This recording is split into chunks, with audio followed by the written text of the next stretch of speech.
کہ یہ جو آزادی ہے ہمیں ایک پیغام دے رہی ہے، ہمیں دراصل یہ قربانیوں کا پیغام دے رہی ہے کہ آج اگر ہم آزاد پھر رہے ہیں، آج اگر ہم خوش ہیں، تو ہمارے بزرگوں نے کیا قربانیاں دیں. ہمیں اس چیز کا احساس جو مطلب 50+ یا 50 کے راؤنڈ ایج کے لوگ ہیں ان کو تو خوب اس بات کا ادراک ہے، لیکن جو نئی نسل ہے اس کو شاید اس بات کا پتہ نہیں ہوگا کہ کن قربانیوں سے گزر کر، کن مشکلات سے گزر کر ہمیں یہ آج آزادی کا دن ملا. ہمارا پاکستان آزاد ہے. یہ ہمارا فرض ہے، میرا فرض ہے، آپ کا فرض ہے، میں یہ سمجھتا ہوں پیرنٹس کا فرض ہے، اساتذہ کا فرض ہے، اور ہر اس بڑے کا فرض ہے کہ جس نے پاکستان کو بنتے ہوئے دیکھا یا جس نے پاکستان کے بننے کے حالات کا مطالعہ کیا ہے، جس نے اسٹڈی کیا ہے، جس کو پتہ ہے کہ پاکستان بننا کوئی اتنا آسان کام نہیں تھا، کن دشواریوں اور مشکلات سے گزر کر ہم نے پاکستان حاصل کیا. دیکھیے کہ مائیں جب مائیگریٹ کر رہے تھے سب فیملیز انڈیا سے، جب بر صغیر کا پارٹیشن ہوا، جب پاکستان میں لوگ آئے،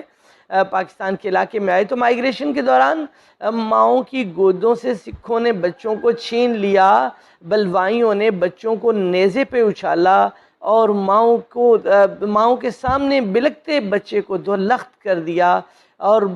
خواتین جو ہے ان کی عزت کی تکریم جو ہے، ان کی عزت و تکریم جو ہے اس کو بے آبرو کیا گیا. مطلب قتل و غارت گری تھی، خون کی ندیاں بہہ رہی تھیں، گاڑیوں کو آگ لگا دی گئی تھی، اور جناب اتنی املاک کو جلا دیا گیا تھا. یعنی وہ ہر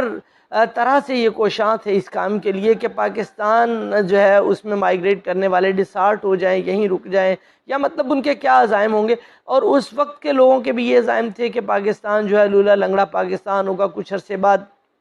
پاکستان ایک بار پھر گھٹنوں کے بل چل کر آئے گا، اور سب لوگ کہیں گے کہ جی ہم سے پاکستان نہیں چل رہا، اور ہم ایک بار پھر جو ہے وہ بر صغیر کو ایک ہی ملک دیکھنا چاہتے ہیں، ہم ہندوستان کے ساتھ الحاق کرنا چاہتے ہیں. مطلب اس طرح کے ان کے عزائم تھے، اس طرح کے ان کے ارادے تھے. لیکن اللہ تعالیٰ نے پاکستان کو قائم رکھا، اور قائد اعظم رحمۃ اللہ علیہ کا فرمان تھا کہ گھبرائیے مت، پاکستان قائم رہنے کے لیے بنا ہے. اور جب پاکستان بنا تھا تو آپ اس کی مفلوق الحالی کو دیکھیے کہ پاکستان کے اثاثہ جات پاکستان کو ڈیلیور نہیں کیے گئے تھے، نہ پاکستان کے پاس کوئی پراپر مطلب اسلحہ تھا، نہ پاکستان کے پاس کوئی فیکٹریز تھیں، نہ پاکستان کے پاس کوئی ساز و سامان جنگی تھا، کچھ بھی صورتحال نہیں تھی. ایسی صورتحال میں پاکستان کو چھوڑا گیا کہ پاکستان مجبور ہو جائے ایک بار پھر ہندوستان کے سامنے ہاتھ جوڑے کہ جناب میں ایک بار پھر اشتراک چاہتا ہوں. لیکن ان کی ساری امیدوں پہ پانی پھرا، اور آج الحمدللہ پاکستان جو ہے ناقابل تسخیر بن چکا ہے، اور پاکستان جو ہے عظمت کی بلندیوں پر ہے الحمدللہ، اور پاکستان ایک ایٹمی قوت بنا ہوا ہے، اور دنیا جانتی ہے کہ پاکستان ایک مضبوط ملک ہے الحمدللہ، ناقابل تسخیر ملک ہے. اس سب کے پیچھے بھی جیسے 1947 میں قربانیاں دی گئی تھیں، آج تک قربانیاں ہی دیتے آئے ہیں. افواج پاکستان نے قربانیاں دی ہیں، جو مین مطلب جو کہا جائے اگر کہ کن کی قربانیوں سے یہ آج پاکستان قائم ہے، تو افواج پاکستان ہے، جس میں آپ کی بری بھی آتی ہے، جس میں بحری بھی آتی ہے، جس میں فضائیہ بھی آتی ہے، جس میں آپ کی رینجرز بھی آتی ہے، نیوی بھی آتی ہے. مطلب تمام افواج نے مل کر جو ہے یہ سب قربانیاں دی ہیں. اور ان ماؤں نے مطلب جو پچھلے دنوں میں چند سال پہلے کی صورتحال تھی، دہشت گردی کا جو عالم تھا، سب لوگ سہمے رہتے تھے سارا دن، کسی کو اس بات کا علم نہیں ہوتا تھا کہ وہ اس کا بچہ لوٹ کر آئے گا. جو گیا ہے گھر سے نکلا ہے وہ خدا نخواستہ کسی دھماکے کا شکار ہو جائے، یا کسی دہشت گردی کا شکار ہو جائے، یا گھر آئے گا نہیں آئے گا، مطلب گو مگو کی کنڈیشن ہوا کرتی تھی. لیکن آج الحمدللہ پاکستان جو ہے وہ محفوظ ہے، پاکستان امن کے ساتھ رہ رہا ہے. ہر پاکستانی آج دیکھیے گا سڑکوں پہ تھے، آپ لوگ محفوظ تھے. آپ کو پتہ ہے کہ الحمدللہ افواج پاکستان جو ہیں، جو سیکیورٹی ادارے ہیں، انہوں نے اس کو ہر لحاظ سے سیکیور کیا ہوا ہے، اور ہماری فورسز کی آنکھ ہر جانب ہے، اور دیکھ رہے ہیں دشمن کو کہ کون کس طرح کیا کر رہا ہے. اور الحمدللہ پاکستانی ہر آزاد ہم خوبصورت طریقے کے ساتھ نکلے ہوئے تھے بازاروں میں، جہاں دل کر رہا جا رہے تھے. تو میرا کہنے کا آج آپ کو جو پیغام ہے میرے پیارے پاکستانیوں، آپ کے لیے، ہم سب کے لیے، اللہ تمام پاکستانیوں کو اپنے حفظ و امان میں رکھے، تمام اہل اسلام کو اپنے حفاظت میں رکھے. اور بالآخر میں یہ بھی کہوں گا کہ تمام انسانیت کو اللہ ان درندوں سے محفوظ رکھے کہ جو امن دنیا میں قائم نہیں رکھنا چاہتے، کیونکہ وہ شیطانی قوتیں ہوتی ہیں، وہ انسانیت کے لبادے میں حیوان ہوتے ہیں، وہ انسان نہیں ہوتے، انسان کے لبادے میں حیوان ہوتے ہیں کہ جو انسان کو آزاد نہیں رہنا چاہتے، دیکھنا چاہتے، یا خوش نہیں دیکھنا چاہتے، امن کے ساتھ نہیں دیکھنا چاہتے۔ تو میں یہ آپ سے کہوں گا اس موقع پر کہ آزادی تبھی قائم رہتی ہے کہ جب آپ آزادی کے لیے کوشاں رہیں، کہ جب آپ اپنے ملک میں امن کے لیے کوشاں رہیں، آپ اپنے ملک سے پیار کریں، اپنے ملک کو مضبوط کرنے کے لیے اپنا اپنا حصہ ڈالتے رہیں۔ آپ کیسے حصہ ڈالیں گے؟ آپ جناب ایسے حصہ ڈالیں گے، اگر آپ اسٹوڈنٹ ہیں تو آپ اچھا پڑھیں گے، اگر آپ کسی آفس میں کام کرتے ہیں تو آپ اپنا کام ایمانداری کے ساتھ کریں گے، اگر آپ جناب مزدور ہیں آپ اپنی مزدوری کو اچھا کریں۔ دیکھیں میں باتیں کر رہا ہوں، لیکن یہ باتیں دراصل قائد اعظم رحمۃ اللہ علیہ کے فرامین ہیں جو ان کے ہم تک پہنچے تھے، میں ان کو اپنے الفاظ میں یہ کہہ رہا ہوں۔ قائد اعظم رحمۃ اللہ علیہ کا یہ فرمان تھا کہ آپ جو بھی ہو آپ اپنے منصب پہ ٹھیک سے کام ایمانداری سے کرو، اور ان کا ہمارے لیے پیغام بھی یہی تھا کہ ہم لوگ متحد ہو کر رہیں، ایمانداری کے ساتھ رہیں۔ یعنی ہمارا جو ایک سمجھ لیجئے کہ ایک نعرہ ہے وہی ہے کہ ایمان، اتحاد اور تنظیم۔ ہم میں یہ خوبیاں ہوں گی تو ہم ایک مضبوط قوم ہوں گے، ہم فرقہ پرستی کا شکار نہیں ہوں، ہم کسی بیرونی طاقت کے ایجنڈے پہ نہ جانتے ہوئے نہ چل رہے ہوں، مطلب ہم آپس میں لڑ نہ رہے ہوں، ہم کسی بھی فرقے سے تعلق ہیں، ہم مسلمان ہیں، ہم کسی بھی صوبے سے تعلق رکھتے ہیں، ہم پاکستانی ہیں، ہم کسی بھی شہر سے تعلق رکھتے ہیں، ہم پاکستانی ہیں، ہمارا تعلق کسی بھی مذہب سے ہے، بالآخر ہم پاکستانی ہیں۔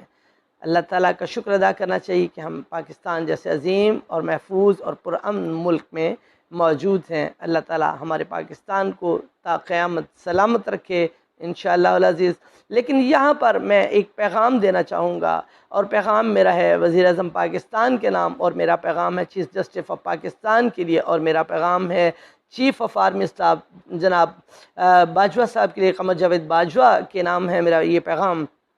کہ خدا را اپنے ملک کے لیے ہمیں سب کچھ سوچنا ہے۔ آپ بہت خوب سوچتے ہیں، سب ٹھیک کر رہے ہیں، لیکن ایک کام جو ہمیں کرنا ہے وہ یہ ہے کہ ہمیں پاکستان کی تعلیم و تربیت کے لیے بہت سوچنا ہے، ہمیں تعلیم کو عام کرنا ہے۔ اور ایک پیغام جو خاص اور بالخصوص مطلب یہ جو پیغام ہے وہ یہ ہے کہ جو پرائیویٹ سکولز کو کینٹ سے بے دخلی کا آئین، جو بہت پرانا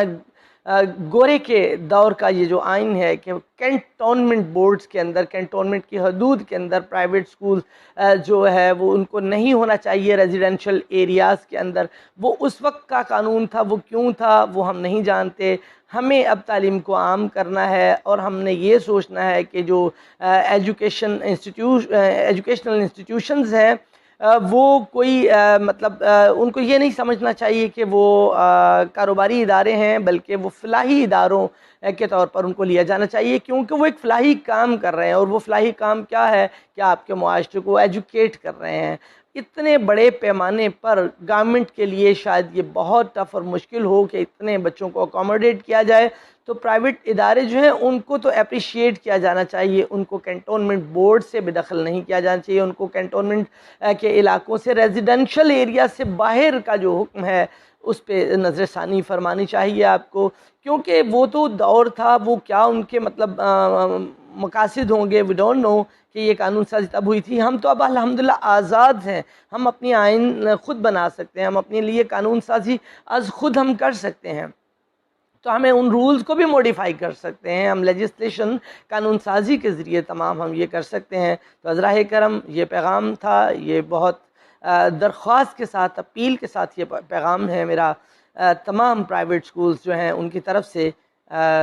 جناب تینوں اتھارٹیز کو جو میں نے پہلے ذکر کیا ہے، وزیر اعظم Pakistan, chief justice of Pakistan اور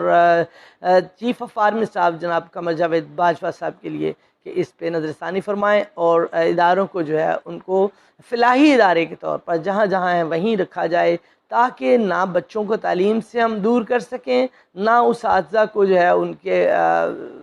ملازمت اس میں بے دخل کر سکیں. اس طرح تو ایک بہت بڑا جو تعداد ہوگی اساتذہ کی وہ بے روزگار ہو جائے گی. پہلے ہی ملک میں بہت بے روزگاری ہے اور تعلیم کی تو انتہائی پہلے ہی کمی ہے. تو اس طرح تعلیم سے دور ہمارا پاکستان ہو جائے گا تو پاکستان تاریخ ہو جائے گا. خدا نخواستہ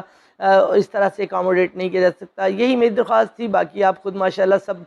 کچھ ٹھیک کر رہے ہیں. اللہ تعالی ہمارے پاکستان کو تا قیامت سلامت رکھے ان تمام نیک دعاؤں اور تمناؤں کے ساتھ. لیکن اینڈ پر ایک اور پیغام میرے لیے میرے تمام پیارے پاکستانیوں کے لیے ہے کہ 14 اگست جتنے خوشی محبت عقیدت کے ساتھ اور دل لگی کے ساتھ ہم نے سیلیبریٹ کیا ہے, جھنڈیاں سجائی, جھنڈے سجائے, 15 اگست والے دن آپ نے ایک بات کا خیال رکھنا ہے اور وہ یہ کیا ہے کہ آپ نے پاکستان کی کسی جھنڈی کو زمین پر نہیں گرنے دینا. آپ نے پاکستان کے جھنڈے کو اس طرح بے آبرو نہیں ہونے دینا کہ زمین کو چھوئے. آپ نے جس طرح حفاظت سے لگایا اس کو لگا رہنے دیں. اگر وہ اتر رہا ہے, نہیں رہ رہا, جھنڈی گر رہی ہے تو اس کو بڑے احترام سے چوم کر اس کو سینے سے لگا کر سجا کر محفوظ جگہ پر پہنچائیں. اس کو زمین پر جو ہے بے آبرو نہ ہونے دیں. مجھے امید ہے آپ کو یہ میرا پیغام اچھا لگا ہوگا. اللہ تعالیٰ پاکستان کو تا قیامت سلامت رکھے. ملتے ہیں انشاءاللہ پھر کبھی اگلی ویڈیو میں. تب تک کے لیے اجازت. اپنا بہت سا خیال رکھیے. اللہ حافظ.